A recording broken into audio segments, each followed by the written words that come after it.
Hello, I'm Taimur Nabili in Kuala Lumpur with the top stories on Al Jazeera. Israel's Prime Minister says he sees progress towards restarting peace talks with the Palestinians. Benjamin Netanyahu's in Europe, where he met the US envoy to the Middle East, George Mitchell.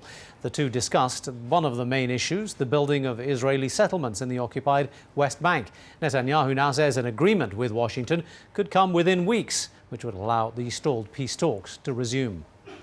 A senior Iranian cleric has sharply criticized the country's judicial system. Grand Ayatollah Hossein Ali Montazeri said the government should, quote, end the show trials and thus stop mocking Islamic judicial system, or be brave and announce that the system is neither Islamic nor a republic. More than 100 people have been charged after the demonstrations that followed the presidential election. More than a dozen people have been killed in the last 24 hours in a surge of violence in Mexico. 13 people were shot dead in 7 attacks in the border city of Ciudad Juarez. The youngest of them was 16 years old. More than 800 people have been killed in Ciudad Juarez this year. The city has Mexico's highest level of drug-related violence.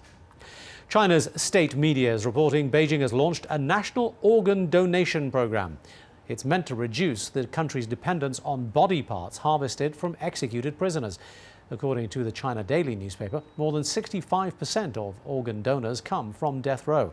But many ordinary Chinese are reluctant to donate their organs for cultural and religious reasons. Taiwan says it has agreed to allow the Dalai Lama to visit the country so he can comfort the survivors of Typhoon Morakot. That storm struck the island earlier this month, killing more than 600 people. But the Dalai Lama's visit could anger China and damage Taiwan's improving relations with the mainland. Beijing says the spiritual leader is trying to undermine its authority by seeking autonomy for Tibet. A French military advisor who was kidnapped in Somalia is heading back home after a remarkable escape.